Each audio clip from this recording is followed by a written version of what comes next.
சுஜாதாவின் சிறுகதைகள். வழி தெரியவில்லை. வாசிப்பது சந்தீப். ஒரு சினிமா பார்ப்பதற்காக சபர்பன் ரயில் மார்க்கத்தில் பெயர் தெரிவிக்க முடியாத அந்த ஸ்டேஷனில் நான் இறங்கினேன். படம் நான் சென்னையில் தப்பவிட்ட படம். ஊரெல்லாம் சளைக்காமல் ஓடி ஓய்ந்துவிட்டு மொபசலில் ஓடிக்கொண்டு இருந்தது. நல்ல படம் என்று நண்பர்கள் வற்புறுத்திப் பார்க்கச் சொன்னார்கள். அதைத் துரத்திக் கொண்டு அந்த ரயில் நிலையத்தில் மாலை இறங்கினேன். பெயர் சொல்ல மாட்டேன். நண்பர்கள் வழி சொல்லியிருந்தார்கள். லைனோடு நட, லெவல் கிராசிங்கில் சாக்கடையைத் தாண்டு, பஞ்சாயத்து அலுவலகத்தில் திரும்பி நேராக நட, கடைத்தெருவெல்லாம் தாண்டினால் ஒரு சென்ட் கம்பெனி வரும். வாசனை அடிக்கும். அங்கே இடது பக்கம் திரும்பி கல்லறிகிற தூரம் நடந்தால் நெல் வயல் வரும். அதற்கு முன் கொட்டகை தென்பட்டுவிடும் என்று. தென்பட்டது. தென்னங்கீற்று சிங்கிள் ப்ரொஜெக்டர் சோடா கலர் கை முறுக்கு. கொட்டகை. டிக்கெட் வாங்கி உள்ளே போய் உட்கார்ந்தேன். ஒரு நாய் காலடியில் ஓடியது. கொசு காதடியில் பாடியது. காஞ்சனா ஈஸ்ட்மென் கலரில் சிரித். ஆனால் இந்த கதை அந்த சினிமாவைப் பற்றியது அல்லவே. சினிமா பார்த்துவிட்டு நான் ஸ்டேஷனுக்கு திரும்பிய போது எனக்கு ஏற்பட்ட வினோத அனுபவத்தைப் பற்றியது. படம் சற்று நீளமான படம். முடிந்து திரும்பும்போது எனக்கு நல்ல பசி. கடைசி ரயிலை தவறிவிடப் போகிறேனே என்கிற கவலை. மாம்பலத்துக்குப் போய் சப்பாத்தி சாப்பிட்டுக் கொள்ளலாம் என்று வேகமாக நடந்தேன். வந்த வழி ஞாபகம் இருந்தது. அப்படித்தான் நினைத்துக் கொண்டு இருந்தேன். இரவின் இருள் காரணமோ அந்த தெருக்களின் பின்னல் காரணமோ வழி தவறிவிட்டேன். போகிறேன். போகிறேன். ஸ்டேஷனையே காணோம். நான் கவலைப்பட ஆரம்பித்தேன். ஏதோ ஒரு கடைத் தெருவுக்கு வந்துவிட்டேன். அது நான் மாலையில் நடந்த கடைத் தெரு போல இல்லை. அப்போதுதான் நான் தனியாக இலக்கில்லாமல் நடந்து கொண்டு இருப்பதை உணர்ந்தேன். கடைகள் மூடியிருந்தன. ஓட்டல்களில் நாற்காலிகள் மேஜை மேல் கவிழ்ந்திருந்தன. வெளியே பலர் தூங்கிக் கொண்டு இருந்தனர். வழி கேட்பதற்கு எங்கும் தென்படவில்லை. தனியாக வந்தது தப்பு. என் நடை தயங்கியது. சற்று வியர்த்தது. நல்லவேளை எதிரில் ஒரு சைக்கிள் ரிக்ஷாகாரன் தென்பட்டான். அவன் தூரத்திலிருந்து சாலையின் சரிவில் இயல்பாக பெடல் செய்யாமல் ஒரு சினிமா பாட்டு பாடிக்கொண்டு வருவது தெரிந்தது. அவனை நிறுத்தி ஸ்டேஷனுக்கு வழி கேட்டேன். ரிக்ஷாவையும் பாட்டையும் நிறுத்தினான். ஸ்டேஷனுக்கா என்றான் ஆச்சரியத்துடன். தெருவிளக்கின் மெல்லிய வெளிச்சத்தில் என்னை பூராவும் பார்த்தான். அவன் பார்த்த பார்வையை என்னால் இனம் கண்டுகொள்ள முடியவில்லை. ஸ்டேஷனுக்கு போகிறதுக்கு இங்கே வந்தியா என்றான். ஏன்? வழி தப்பு. வழி எது? என்றேன். நேரா போ. லெஃப்ட்ல ஒடி. ஆனா உனக்கு ஜாஸ்தி டைம் இல்லையே. மணி என்ன இப்ப? சொன்னேன். கடைசி வண்டி போய்ட்டுமே. உன்னால நடந்து போக முடியாது. வா, நான் குறுக்கு வழில போறேன், ஏறு.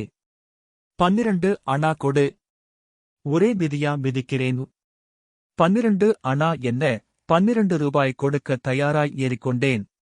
அவன் மிதித்தான். சைக்கிள் ரிக்ஷாவை ஓடித்து திருப்பி நான் எந்த வழியாக வந்தேனோ அந்த வழியாகச் செலுத்தினான். எனக்கு சந்தேகம் ஏற்பட்டது. இப்படியா போகணும் என்றேன். ஆ என்றான். அவன் செய்த சப்தத்தை ஏறக்குறைய அப்படித்தான் எழுத முடியும். கடைத்தெருவிலிருந்து விலகி நேராக ஒரு சந்தில் சரிந்தான். சந்தில் இருட்டாக இருந்தது. தன் சினிமா பாட்டைத் தொடர்ந்தான். மெட்டு மட்டும்தான். வார்த்தைகளுக்கு பதில் தந்தானே தானே. பாட்டை நிறுத்திவிட்டான். கேட்டான், அவசரமா போகணுமா? ஆமாம் என்றேன். ஏன்? இல்லை, சும்மா கேட்டேன் மறுபடி. தந்தானே தானே. என் பயம் சற்று அதிகமாகியது. ரிக்ஷா சென்று கொண்டு இருந்தது. மறுபடி ஒரு சந்தில் ஒடித்து. ஏன் பயப்படுகிறேன் என்று யோசித்துப் பார்த்தேன். அடுத்து நடக்கப் போவது என்ன என்பது தெரியாததால், இருட்டால், அந்த பாழாய்ப் போகிற பாட்டால். என்னிடம் எவ்வளவு பணம் இருக்கிறது என்று யோசித்தேன். ரூபாய் 30 என்னவோ. ஆனால் ரிஸ்ட் வாட்ச், மோதிரம். அவன் என்னை எங்கு அழைத்துச் செல்கிறான்? சற்று நேரத்தில் எனக்கு தெரிய வந்தது. ஒரு வீட்டின் எதிரே ரிக்ஷாவை நிறுத்தினான். இறங்கிவிட்டான். ரிக்ஷாவின் முன் பக்கத்தின் விளக்கை ஊதி அணைத்தான். இருவரேன் என்று சொல்லிவிட்டு அந்த வீட்டின் கதவை மெதுவாகத் தட்டினான். தட்டினதினிசில் ஒரு சந்தேகம் இருப்பதாக எனக்குப் பட்டது.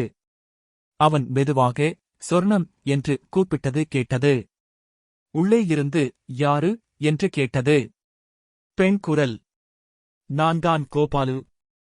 சலங்கை சத்தம் கேட்டது. இல்லை, அது வளையல் சத்தம். கண்ணாடி வளையல்கள். கதவு திறந்தது. எண்ணெய் போடாத கதவு. கையில் அரிக்கேன் விளக்குடன் அந்த பெண் நின்று கொண்டிருந்தாள். சுமார் 20 வயதிருக்கும். பெரிய வட்டமாக கருப்பில் போட்டு தூக்கத்தில் கலைந்த உடை. வந்துட்டியா? நான் ரொம்ப. என்னை பார்த்துவிட்டாள். அவள் குரலை உடனே தாழ்த்திக் கொண்டாள். என்னவோ அவனைக் கேட்டாள். கதவு பாதி திறந்திருந்தது. அவள் என்னிடம் வாங்க என்றாள். என்னப்பா என்றேன் சைக்கிள் ரிக்ஷாவில் உட்கார்ந்திருந்த நான். எனக்கு வேறு வார்த்தை கிடைக்கவில்லை. தொண்டை அடைத்திருந்தது. சும்மா போ. அட என்றான். அந்த ரிக்ஷாவில் நான் ஏறிக்கொண்டதிலிருந்து நடந்த சம்பவங்கள் எல்லாவற்றிலும், ஏன் அதற்கு முன் நான் சினிமா பார்க்க தனியாக வந்ததில் கூட ஏதோ ஒரு தவிர்க்க முடியாத தன்மை இருந்ததாக எனக்குப் பட்டது. என்னதான் நடக்கப் போகிறது, பார்த்து விடலாமே என்று நான் துணிந்திருக்கலாம். நான் அவள் பின் அந்த வீட்டுக்குள் சென்றேன். அந்த பாதி திறந்த கதவை கடந்ததும் உள்ளே நீண்ட வழிநடை தென்பட்டது. அதன் இறுதியில் இருந்த கதவை நோக்கி அவள் சென்றாள். கதவை அடைந்து அதைத் திறக்காமல் எனக்காக காத்திருந்தாள் அவள். நான் சற்று தூரத்தில் தயங்கினேன். வாங்க என்றாள் பொறுமை இல்லாமல். சென்றேன். நான் வரும் வரை காத்திருந்து வந்ததும் சரேல் என்று அந்தக் கதவைத் திறந்தாள். என்மேல் குளிர்ந்த காற்று வீசியது. அதோ பார், அதான் ஸ்டேஷன். போ என்றாள். இந்த வாசிப்பை கேட்டதற்கு நன்றி.